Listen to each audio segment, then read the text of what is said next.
ఇవాళ నేను ఎలైన్ థామ్సన్‌ది 21 ఇయర్స్ ఓల్డ్ వుమెన్ స్పోర్ట్స్ పర్సన్‌ది ఒక వీడియో చూశానండి. దాంట్లో నాకు బాగా నచ్చిన విషయం ఏంటంటే, తను విన్నింగ్ మూమెంట్ కాదు, తను గెలిచాక ఒక వుమెన్‌గా తన బాధని దాచుకొని ఎంత బాగా సిట్యుయేషన్ హ్యాండిల్ చేశారనేది. తను ఆ విన్ అయిన తర్వాత వరల్డ్ స్టేజ్ మీద అంత గ్రీఫ్‌లో కూడా వాళ్ళ గ్రాండ్ మదర్‌ని లాస్ అయిన బాధలో కూడా ఎంత బాగా ఆ సిట్యుయేషన్‌ని తను హ్యాండిల్ చేసి మెంటల్ స్ట్రెంగ్త్‌ని ఎగ్జిబిట్ చేశారనేదే ఇంపార్టెంట్. ఎంత కామ్‌గా, మెచ్యూర్డ్‌గా, రెస్పెక్ట్‌ఫుల్‌గా, గ్రౌండెడ్‌గా ఆ సిట్యుయేషన్‌ని డీల్ చేసిన విధానాన్ని మీరు కూడా చూడండి. The last time I saw her before I came to the Olympics, she was very sick, so I knew that this was a possibility. I didn't promise her that I was going to win, but I did promise her that I was going to be brave, like she has been brave. తను తన ఎమోషన్‌ని బయటపెట్టింది. ఆ situation ఎక్కడా drama చేయలేదు. ఆ winnowing మూమెంట్‌ని గౌరవించింది. వాళ్ళ grand మదర్‌ని గౌరవించింది. అలాగే చుట్టూ ఉన్న మీడియా పీపుల్‌ని కూడా గౌరవించింది.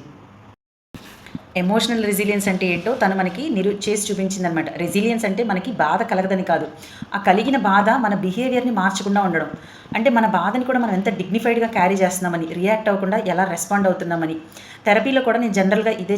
ఒకవేళ మీరు కనుక లోపల ఏదన్నా బాధ క్యారీ చేస్తుంటే ఈ సందర్భంలో గుర్తుంచుకోండి, లోపల ఎంత బాధ ఉన్నా సరే మనోధైర్యంతో దాన్ని తట్టుకొని నిలబడగలమని. మరి ఈ రీల్ని సేవ్ చేసుకుని ఎమోషనల్ మెచ్యూరిటీ పెంచుకోవాలనుకుంటే కామెంట్ చేయండి. Thank you. Follow for more psychological updates.